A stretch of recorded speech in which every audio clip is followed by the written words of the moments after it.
Second, please.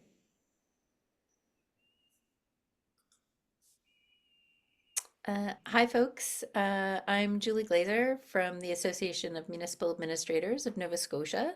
I'm here with my colleague Roxanne Pereira today for the AMAN's Accessibility Lunch and Learn that the Accessibility Directorate from the province of Nova Scotia has sponsored for this past year, which has been amazing. We have had a really great year of presenters, and all of the recordings that we've done can also be found on our Municipal Ideas website, which I'll pop into the chat for folks so you can always check out the previous sessions and share those with your staff, departments, community members who may also want to learn from some of the presenters that we've had during this really amazing session. Happy to introduce you today to Corey Melanson from Sea Change CoLab, who is going to take things over right away to share some insights into how to facilitate accessible meetings and events. So welcome, Corey. Thanks so much, Roxanne and Julie. Yeah, really great to be here with all of you today. My name is, and just to confirm, you are seeing my screen now? Yes. Yes, great. Okay. Sometimes I lose some of you, but I'm just wanted to confirm. So my name is Corey Melanson, and I am the leading learning and strategy lead with Sea Change CoLab. That's kind of a mouthful. And so today we're here to talk about accessible meetings and events. And this, we've created a lot of resources around accessibility through our Accessibility Confident Employers Project, or ACE. And this training is a project of Sea Change CoLab, and we are funded by the Government of Canada and the province of Nova Scotia. And just, just I guess some welcome and introductions is just that I am a white, queer, neurodivergent settler, and I do have a few other invisible disabilities. And I am wearing a blue sweater. I have shoulder length hair kind of pulled up in a top ponytail. And I think that's what I'd say about my visual introduction. And we use visual introductions in meetings, so whether it's online or in person, as a best practice for folks who have low vision. And so that there's a way to kind of maybe identify if they can't see exactly who the person is, maybe by noting that I have a blue sweater on, for example, that can indicate or cue the person to kind of who's speaking. So of course, I just want to start with a brief kind of land acknowledgement, and just acknowledging that I think most of us are coming from Mi'kma'ki here today, and that we're all treaty people. And I just like to show this map of this, of course, is only part of Mi'kma'ki, but if we're talking about municipalities in Nova Scotia and other organizations across Nova Scotia, that there are 13 bands, but many Mi'kmaq communities. So someone recently told me that there are 42 communities, because each of these bands, often they have multiple kind of community land bases. And just to acknowledge the existence of people of African descent in Nova Scotia for over 400 years. And again, I like to show this map of all of the kind of historic African Nova Scotian communities. I shouldn't say all, there's only 48 here, and there are 51 historic communities. But I think it's useful to think about, as we bring a lens to kind of meetings and events and making them more accessible, we also want to bring that equity and intersectional lens where we're talking about how are we representing and ensuring that meetings and events feel like, a safe space for people from a range of identities. So today, what we really want to do is identify some essential accessibility features that we would use for both physical and virtual events and meetings. We do have an accessibility meeting tool that I'll share with you. We may not have time to kind of practice that because this is a short lunch and learn, but you'll be able to kind of take that as a takeaway to apply to your next event or meeting. And to really look at, how do you respond to accessibility requests and feedback? And then how to kind of, advocate for accessibility to ensure that all meetings and events are inclusive from the outset. So those are some of our learning objectives today.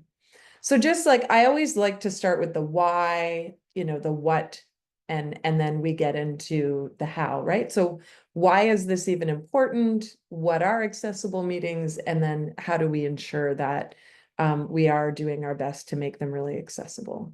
So, and many of you, if you've been to some of my other workshops, you probably know the answer to this question, but what do you think the biggest barrier to accessibility is when it comes to accessible meetings and events? And so you could put that in the chat, or you could come off mute and talk about that. So what do you think the biggest barrier is? Feel free to write in chat.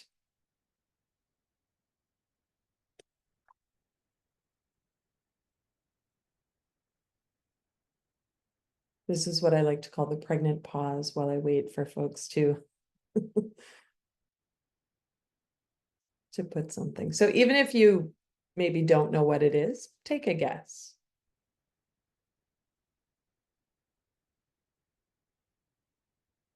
Okay, so someone says plain language. Really, and put the at the beginning. So there's so many things that you could respond to this, right? Maybe it's like physical event spaces. There it is. Someone just wrote that. So to me, how I like to frame sort of some of these, when we're talking about accessibility, it's because people with disabilities are facing barriers. And the biggest barrier is really about kind of ableist attitudes, with the idea that, yeah, so knowledge of what makes a meeting accessible, absolutely. But it's about, sort of the idea that disabled people are by default inferior, when in truth, disability is just another way for a mind and our body to be. So just the idea of the attitudes that we might bring around, oh, well, it just takes too much work to plain language something, or I don't really know what makes it accessible. So then, I'm not going to kind of put in the time or put in the effort or consult with people. So it really is, this is sort of the biggest barrier and the biggest thing that kind of leads to ableism as well. And so, the why around having people be able to kind of fully participate. Really, accessibility can be incorporated into all areas of your planning. And what this means is just that attendees can fully participate, regardless of things like physical, sensory, or cognitive abilities, just equal opportunities to contribute and engage. So for example, features like captioning, sign language, interpretation, wheelchair access can really enhance the experience for people with disabilities. And it doesn't have to take a lot of time or money. So you're probably very familiar with knowing that, 2 in 5 Nova Scotians have a disability, and nearly everyone knows someone with a disability or will acquire a disability at some point in their life. And Nova Scotian employers, as hopefully many of you know, have a duty to accommodate through the Nova Scotia Human Rights Act and, of course, the Accessibility Act, which includes 6 standards that will apply to employers when they come into law before 2030. And the built environment has now been enacted into law. So there will be a communication standard as well as, customer service and an employment standard as well. So all of these will have some connection or influence around kind of meetings and events. And, when events are accessible, they reach a broader audience, right? So what happens here, I know in municipalities, you're often, because I just heard someone note this in sort of the the pre-meeting banter of just like, oh, we did consultations. We didn't want to do, people are kind of have consultation overload. But it's a key part of, I know what you do as municipalities is you want to hear from all of the folks that live within your municipality. So really just thinking about how can you hear from, a wide variety of people at meetings and events. And so how do we do this? Well, ask is really, I would say, the first thing that we do. So including a welcome message to let invitees know that they can contact the planner regarding accommodations. Something like, we strive to host inclusive, accessible events that enable all individuals, including individuals with disabilities, to engage fully. And, even things like to be respectful of those with allergies and environmental sensitivities. We ask that you please refrain from wearing strong fragrances. And to request an accommodation or for inquiries, a name and an email or a process for kind of how to do that. So that's really step one is we don't know what we don't know.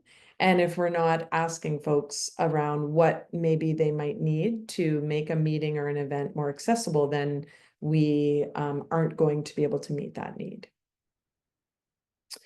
So some event accessibility features, right? So there are kind of two main areas of accessibility to consider when you're planning an event. So one is, I think, as someone mentioned in the chat, just access to the physical space. But this doesn't mean just the space itself. Thinking about things like parking, washrooms, entrances, and then also the meeting space itself. And then, of course, there's access to event materials and presentations. So are your materials accessible? Are digitally? Are there audio versions, large print, Braille? Is there American Sign Language or real-time closed captioning, or even AI-generated closed captions? And it's really important to, communicate with participants ahead of time, certainly to clarify their accessibility requests, but also to understand, also to communicate whether or not these things will be available.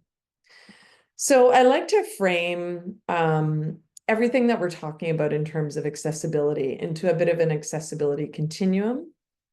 And so some of you may be familiar with this, but the idea is, accommodations and accessibility kind of fall across this range from proactive to responsive.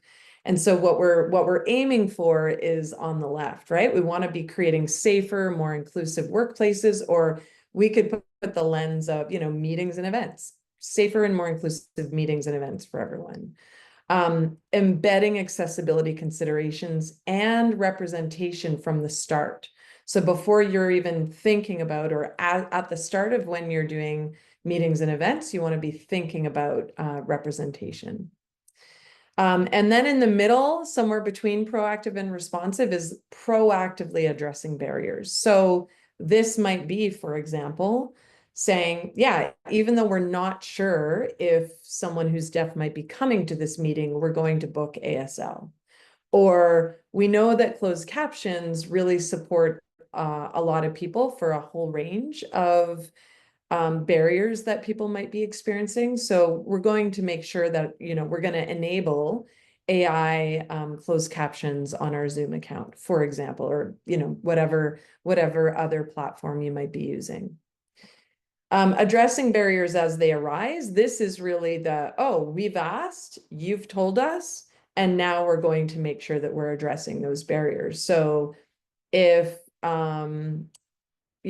transportation is a barrier, maybe we need to look at, where we might host an event, or having an alternative where people could answer a survey instead of coming to, an engaging, or to an event where they're providing their feedback, for example.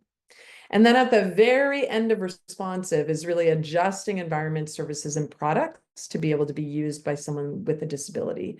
So for example, I think about an event that we did, and we didn't think about the seating. But they were these bucket seats that had, like, you kind of fall into them, and then they were on wheels. So we had someone attending who can't use their arms. And so to get in and out of that seat was really challenging for them, and they had to ask for support.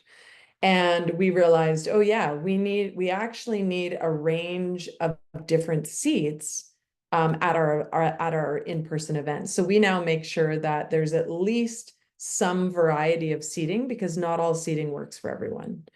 Um, the same person actually, because they don't have the use of their hands, when I facilitate events, I like to be really engaging. So, put up your hand if this, or clap around this, or whatever. And this person gently nudged me to say, listen, I can't do those things. I can't put my hand up and I can't clap. So even the idea of, when we're giving sort of instructions and thinking about more engaging things that we might do, if we're thinking about moving around a room and meeting people, all of that is putting it through the lens of, how do we ensure that kind of everyone in the room can sort of do these things? Does anyone else have an example like that, of maybe something you've encountered at at a meeting or an event that you're like, oh yeah, I wasn't thinking about this until this moment that this came up? Any other example like that? And you can come off mute and share that. Corey, Yeah. podiums are often an issue because of their size, their height. So it's hard to find adjustable podiums. Yes. And also, often podiums are also placed on platforms. So if hosting a meeting or a conference, ensuring that there's either a ramp, or that the speaker can be on, all speakers can be on a flat surface, and trying to source adjustable podiums where you can. It's challenging. It's not easy to get adjustable podiums, and they are quite expensive as well. Mhm. Yeah. That's a really great example of kind of a physical kind of barrier. Any other examples of something that's maybe not physical?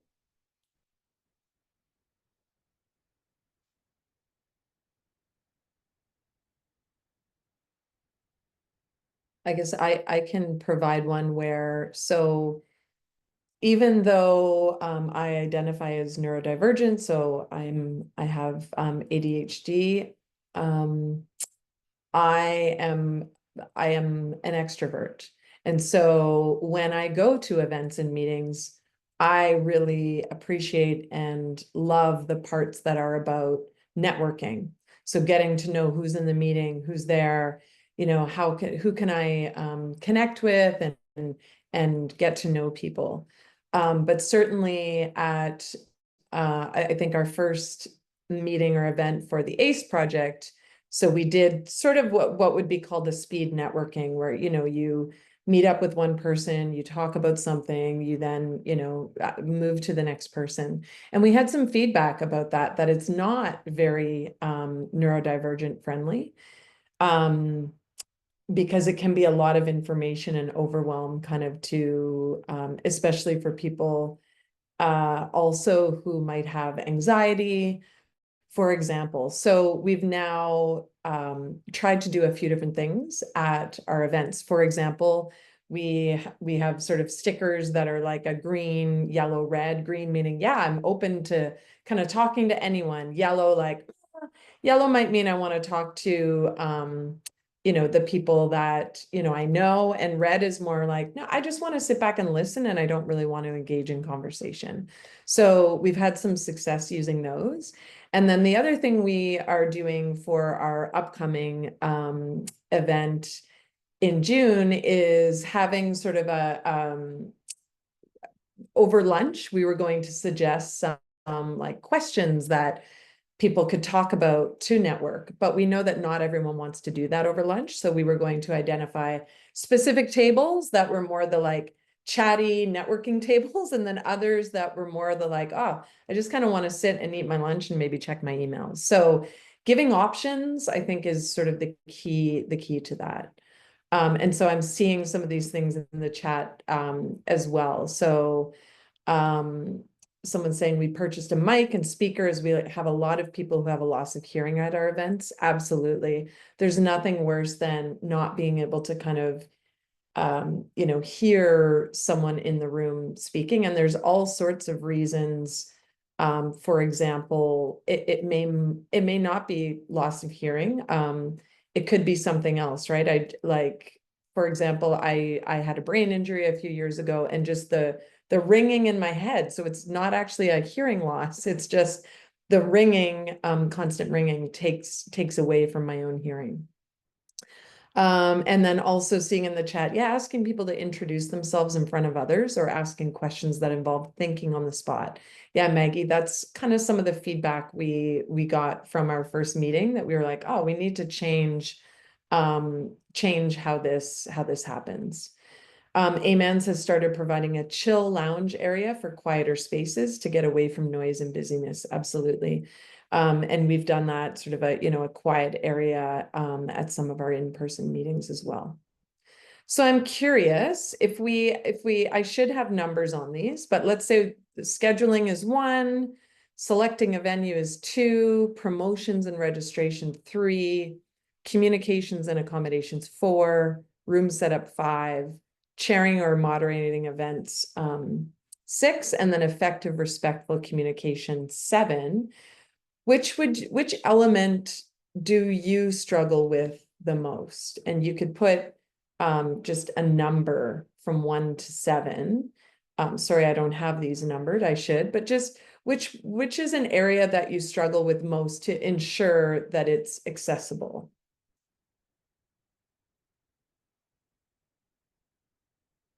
So I'll give you just a bit of time. So definitely I'm seeing some 2s, 3s, and 4s. So selecting a venue, promotion and registration, and communications and accommodation. So most of what I'm seeing lands in there. There seems to be some, and then 1 and 2. So scheduling, selecting a venue. So curious, what if we just sort of focus on well, we'll go through all of them, but we'll come back. I'm just going to make a note that we'll sort of come back to 1 to 4 to see, after we've sort of chatted about them, if you're feeling any more kind of confident. Oh, and then I see a 6 is chairing or moderating events. Okay.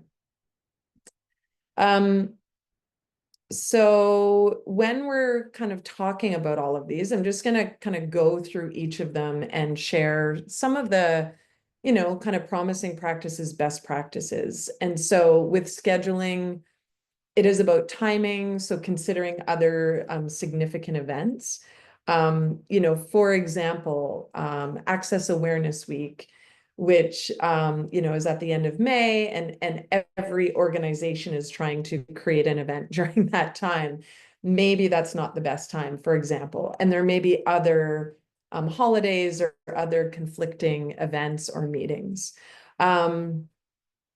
Just transportation, accessible transportation, and transportation in rural areas for sure would be just, people may need extra time. I've heard that it takes at least a week, if not longer, to book the Accessibus here in Halifax, and I'm not even sure what that would look like in a more rural part of Nova Scotia.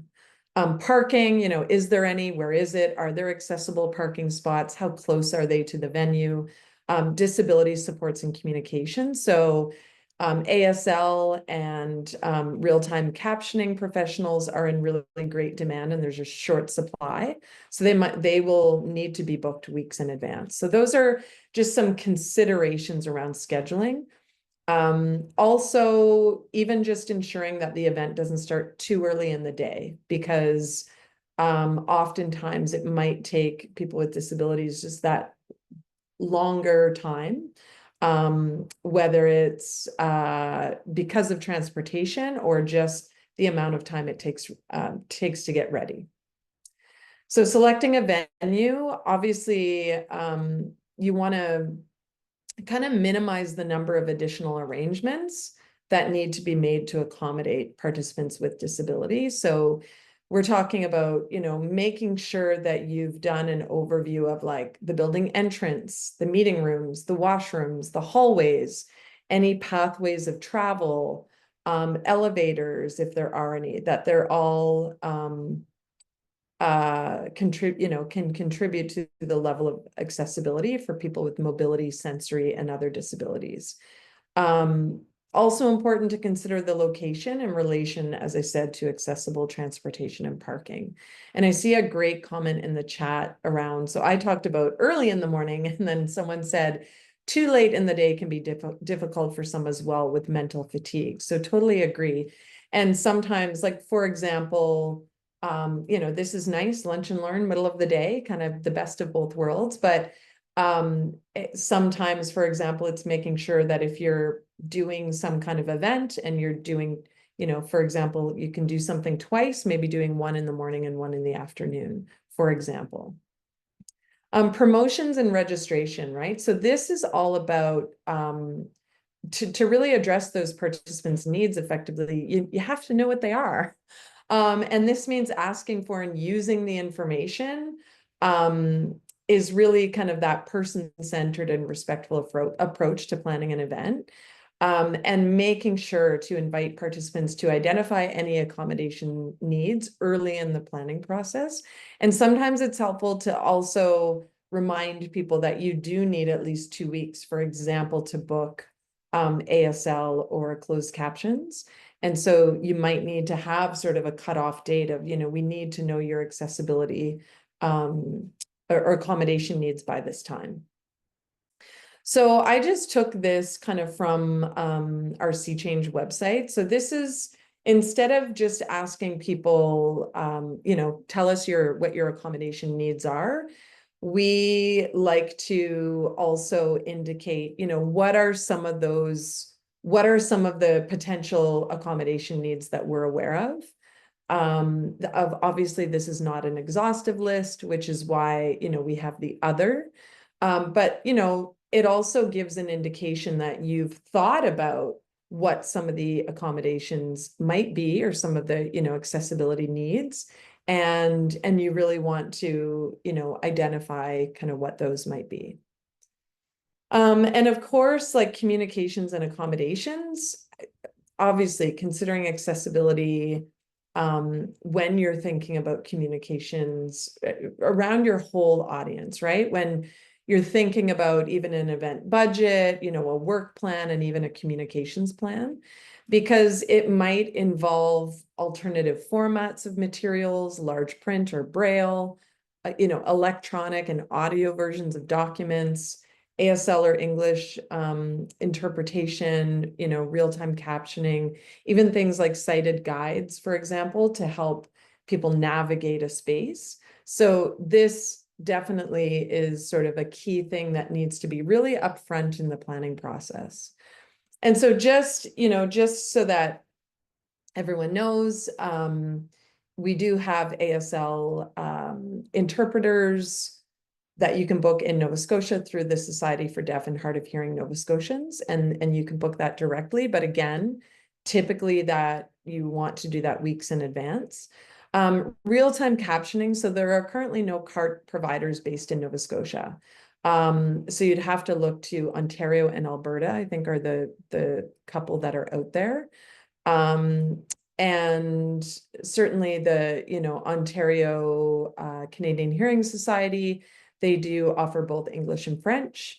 AB captioning is out of Alberta, and there's NESONS, which is, again, both English and French language services. So it's really, I find it interesting that we don't have any cart providers in Nova Scotia. And so we do have to go out of province for those. I'm not sure if, does everyone understand the difference between sort of cart in terms of, this is real time, and then AI enabled closed captions? I can't see everyone, but maybe Julie, you can give me a sense of like, can folks put their hands up if they like, do you understand this or do you not? I just don't want to make any assumptions about what I'm sharing. Maybe I'll just share. I don't know, Julie, did you see any hands up? No, I did not see any hands up, but Okay, sure, if you want to, okay. if you want to So, talk about the for differences, yeah, that's example, great. in Zoom, as long as, and I'm not sure, have you enabled the closed captions? Through Yes, the ends? Yeah. through So settings. you can go down to the bottom and you can click on closed captions. So those are AI generated closed captions. They're not perfect. For example, if someone is not, if English is not their first language, or if we're talking about words in, Mi'kmaq or French, for example, then often, those closed captions won't capture that very well. Whereas cart is really someone, an actual person, actually typing out the transcript for the event. And I would say, when you have really technical terms, or there's a lot of, people that have English as an additional language or things like that, you might really want to have that, the actual person doing the real-time captioning versus the AI enabled captioning. And I'm not sure, I'm assuming many of you use Teams. And so does Teams also have the AI enabled captions? Does anyone know? Might be a good question that I'll try to look up. It does. Okay, thanks, Emily.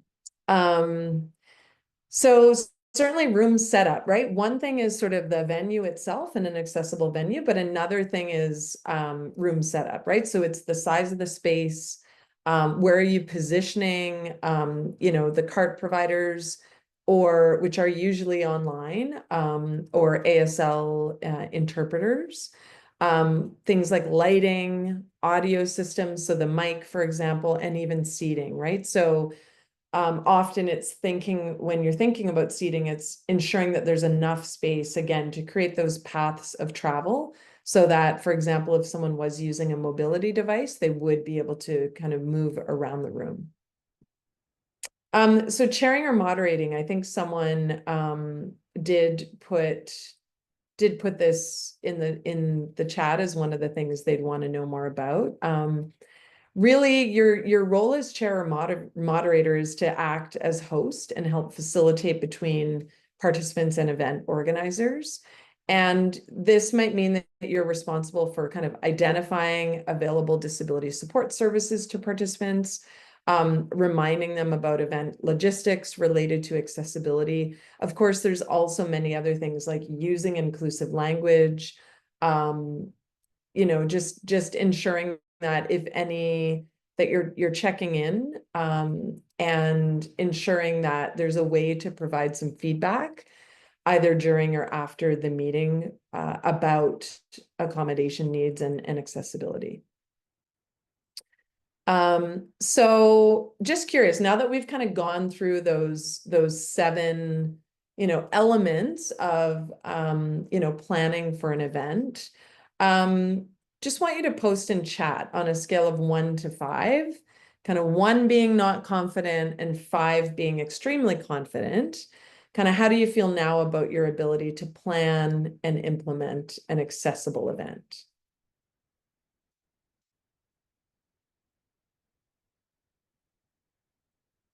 Okay, so I'm seeing some 3s, 4s, and 3.5. So nice. Can anyone who put a 3 or a 3.5, would you be willing to come off mute and just tell us, why you're a 3? And that can be both, the positive parts of being a three and maybe the not, the not as positive parts, I guess. I can share. So, Yeah. I'm Rachel from ahead. East Hants. So I understand the principles and the information you provided today, but I think in reality, when we get out to some of these events, you have so many people attending from the community, they grab their own chairs, it's sometimes difficult to facilitate that type of meeting where you have some strong opinions, strong personalities, and I guess that's kind of what I would struggle with. Kind of, you understand how to organize a meeting, but when you get there, it doesn't play out as you plan. Yeah, absolutely. And I think that's where we even in event planning, we have both proactive and responsive approaches, right? So proactively, you might, yeah, as you say, make sure that all the chairs are, in a particular order, but then as you say, everyone grabs the chair, or maybe you have someone who's not using inclusive language. What can you do about that kind of in the responsive way? So that same continuum, I think, comes into play. Like whenever you bring people together, there's an element of the unknown because you don't know, what those dynamics might be. So thinking about the proactive ways that you can, prep for that, and then what are some of the ways that you might respond if some of those things might come up. Rachel, is there another example that you're thinking of like what has come up sort of during a meeting or an event?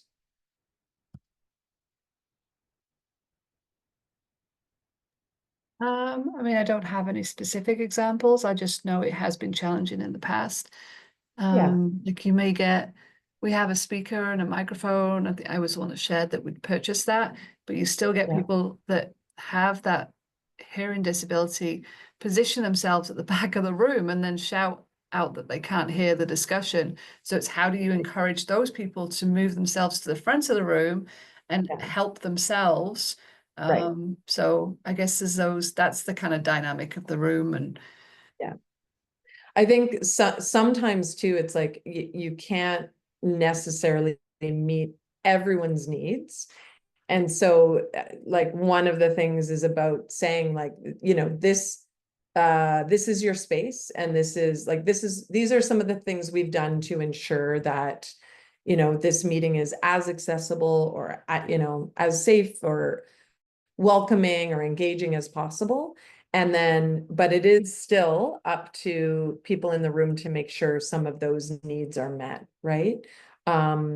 Ultimately, through even, the duty to accommodate, ultimately in it is up to the person with a disability to like identify the barrier, and that's not to say that we want to wait for that, but I think everyone needs to take some ownership kind of over their own learning and participation. So even stating something like that here are the things we've done proactively, here's ways you can provide feedback, and then, but also this is your space. And for example, Jennifer, I see your hand. Great comment, Rachel. I think one of our challenges is having a number of people plan meetings. So taking steps to make sure it's not that, I mean, I think we can do it. But my confidence level is at a 3 because we need to somehow make sure that everyone in our organization is taking this into consideration too. So I think there will likely be a transition period. We have Yeah. been having conversations about accessibility, making meetings more accessibility, and how accessible and how we can offer that, and how we reach out to the community ahead of time to make sure that we have the accommodations we need, but we haven't put it into practice yet. So I think getting everyone internally on board will be a bit of a challenge for us. Because Right. everyone's used to planning differently, and Yeah. yeah. So in a couple minutes, I'll just show you the checklist that we've created. So, and just to note that we didn't create some of these elements. So, with the accessibility directorate's permission, they have a much longer resource called accessible meetings and events. And sort of what we've done is taken it and broken it down and kind of pulled from some of their content to create, for example, this checklist. And so, because sometimes it's about just taking those longer documents and chunking them up into, okay, how can we digest this, for example? So I'll share that in a minute, but I do want to just check in with anyone who was a 4. I don't think we had anyone who was above a 4, but anyone who was a 4, how did you, or why did you choose that? And can you share something about your choice in identifying as a 4? And you could do that in I chat guess or perhaps I could speak to that. Yeah. One of the challenges we have here, where West Dance, we're broadly more of a rural area, and if you're doing meetings, one of the things we've when we were doing our public consultation for our recent accessibility and anti-racism plan, was you're going out to various town halls or community centers and whatnot, and one of the things that we really tried to do was get out to the building, the facility before the meeting. Don't find out when people are arriving that the ramp that somebody built is so steep that nobody can use it. Make Right. sure that you get eyes on the facility first, and that's always Yeah. a challenge because you're trying to get out to community, and Yeah. sometimes the facilities you're working with aren't right where you are not at the level that we ideally want. So you have to sort of weigh that option of, you want to be in that community and you make the best of the facility. So one of the things that we always tried to do was get eyes on the facility far enough ahead to try to make those changes, or at least to mitigate some of those issues that we might come across. So that's an ongoing thing. So we don't always have 100% confidence in the facility that we may be using. Mhm. Yeah, and that's a really great point. Site visits, right? And if you can't do that, at least getting pictures or something like that, because what might be sort of accessible to one person at the venue might be very different than, your kind of list of what it needs to be. Yeah, Roxanne and then Julie. I really like your side about just like asking questions and asking people what their accessible needs are. I think that's really important, and then trying to identify if we can even provide supports. And I know there's sometimes there's structural changes that we cannot provide, and that's something I learned from Julie at our last symposium. We did a walkthrough at the Old Orchard Inn, and we were able to provide some examples of funding of how they can improve their spaces for next year. And ironically enough, we're currently planning our this year's symposium, and we are going to go back to that space because they've actually taken some of that feedback and implemented it to make it more accessible. So I feel like these little growing pains sometimes can be very beneficial in the long run when people are able to share resources with each other, specifically with funding, because things can be expensive, as we talked about, and how they can actually take that funding and implement it within their institutions or within their space to make it more accessible for everyone. Yeah, really, really great point. And most accommodations, like even in a workplace, actually 80% of them are less than $500. Obviously, the built environment structure changes are the most expensive. But when we think about things like, how the space is set up, how we're communicating about the event, sending out a survey, or upon registration, asking people to identify their accommodations, those things might take a little bit more time. And what we've noticed in our work is that once we build them into our systems, then they're not really taking more time. They're just part of how we do the work. Sorry, and I Julie. just also like to, sorry if I'm Julie, No, like go just ahead, add go ahead. that something that we've also learned is like also creating an accessible guide. So even if you do go to a space that is not accessible, you can create a guide and share it with individuals, with participants, Yeah. so they know what are the accessible spaces in the space that you're attending. Yeah, and I think that's really helpful. Absolutely. Thank you, Roxanne. Julie.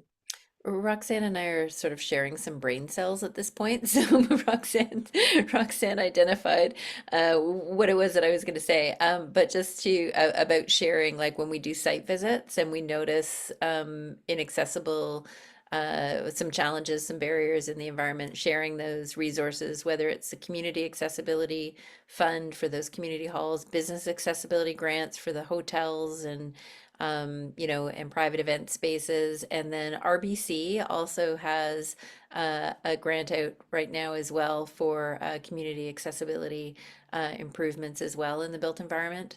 And I would just jumping on what Michelle said earlier as well. And that conversation about that site visit when you can't get to it. I've also done video walkthroughs. So I've asked somebody on site, I've stayed here in my office, and I've asked somebody to come onto Zoom with me and give me a video tour of the site. And you'd be surprised what they learn and you learn about the site even just from doing that video tour. So taking that time, I think is really important because it helps you make decisions on whether or not a site is actually accessible. Um, and I would add one more thing too, like, depending on where you are, signage, directional signage, wayfinding to get to the room is also really super important. We've been in venues in this province that are quite new and have a lot of really amazing upgrades as well as pretty fantastic signage, but the signage hasn't included braille or raised tactile, so that when we've had guests who have low vision, they have been unable to locate the washroom on their own without asking because the signage that was put in was not, up to standards. So those are things to look around and say, if the venue doesn't have appropriate signage, how are we going to ensure that somebody do they need a guide? Do we need a greeter in order to be able to orient somebody to the building and the space and where the washrooms are? So those are some kind of key takeaways too. And I was a 4. Also because of what Jennifer had indicated earlier, because even though we're a small organization, and I think this happens probably a lot in municipalities where you have a designated person or somebody on the side of their desk doing the work for accessibility, that person becomes the point person. Um, the checker, as opposed to everybody in the organization taking the responsibility to learn how to host accessible events. So that's, like even within our own organization, that's something that we're trying to impart is that everybody needs to know how to make communications accessible. Everybody needs to know how to do a site tour and, easily identify what the barriers are going to be, and then how we're going to mitigate those. So, yeah. Yeah, so many great gems in there, Julie, I really love the idea of like the video site visits. And that is also a way, as you said, to sort of educate the site as well about what are the things you're actually looking for, and just the signage and wayfinding being super, super important. Anyone else want to weigh in on either sort of, why they've placed themselves where they're at, or just a barrier or, a topic around that we haven't yet kind of identified here? I just know you're just raring to like unmute yourselves and well, if that's the case, I think I'll show this to you knowing that I will share this with AMANS, but we do have, I'll just try to make it a little bit bigger if I can, not too big. So we did pull this together from that, again, that larger document from the Accessibility Directorate's Guide to Accessible Meetings and Events.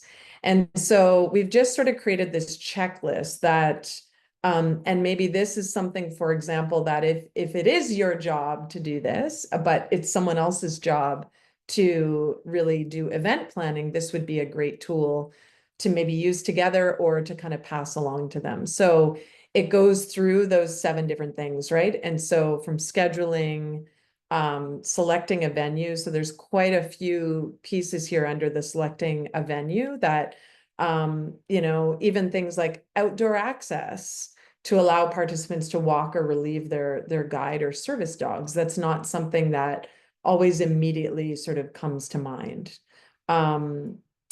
Promotions and registration, again, this goes through the range of ways that, you know, for example, when possible, participants are provided with the event agenda in advance. I would say that's one of the accommodations we've been receiving more and more, is that people really want to have materials in advance. So that's, you know, that's really key. And as long as you're kind of, you know, organized before your event or meeting, you should be able to provide that. Communications and accommodations. I mean, all this goes through, again, from, you know, plain language to what the font size should be to, you know, what are those alternative formats? Any videos, you know, should be captioned, for example, and many of those things are, again, things that we can be doing sort of more proactively and consistently in all communications. You know, room setup, so things like, you know, clear sight lines, where you even ensuring lighting, for example, sufficient space for movement, you know, aisles are sufficiently wide, and here, you know, it's a minimum of 38 inches, right? So we can like use this to really, this could even be something that you're sending to a venue ahead of time when they're doing the room setup for you. As you just said, as you talked about, Julie, like speaker podium,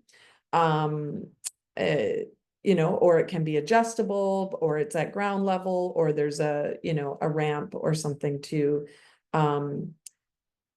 be able to use this one, bendable straws and cups with handles. Again, this is something that I've learned, again, from someone who's been at a lot of our events, that we need straws available. And then, for example, like fidget toys, we always have them at our in-person events, yeah, and in front of us at our desks. It can really help people regulate and concentrate, right, by providing that auditory, visual, or tactile input. So even, you know, some of the, and I would say there's never been a meeting where I've brought fidget toys that people have complained about them. Mostly I get the, oh, thank goodness, like you have these things that I can touch and kind of move around, right? So chairing or moderating, I think there's a lot more here than I put in the presentation, but things like reminding participants to identify themselves, right? When you come, it is a hard thing. I have a hard time with this one. Corey speaking, then go on. Again, for folks who have low vision, or you know, just being able to share, this is the person who's speaking right now. Oh, just the PowerPoints alone could be a whole other workshop of how to create more accessible PowerPoints on all levels, so that screen readers can read them, so that they're not, you know, absolutely full of text, for example. And then effective and respectful communication. So I'll make sure that this goes out to Julie, and Roxanne to post on the website. And yeah, just wondering, we do have a couple of minutes for Q&A if anyone has any questions before we wrap up.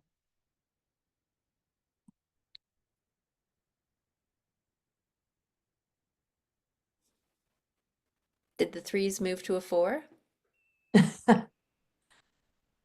Thumbs up. Sure. Yeah. Does anybody have any events coming up that they're going to use this information to help them set up and to help inform their colleagues using the checklist and what I they definitely am. What's coming up for you, Jennifer? Well, we have a public information meeting. Yeah. And that will be followed by a public hearing as well, which we usually have for kind of bigger issues we'll have off-site. So this will help us select a venue. And we do have some equipment like portable hearing loops and so on that we have, but haven't used off-site yet. So this there'll definitely, this will be a good opportunity for us to try that. It'll take a little extra planning, but I often help our planning group put together some parts of these meetings. So we'll have a meeting ahead of time too and go through the checklist. So, Great. yeah.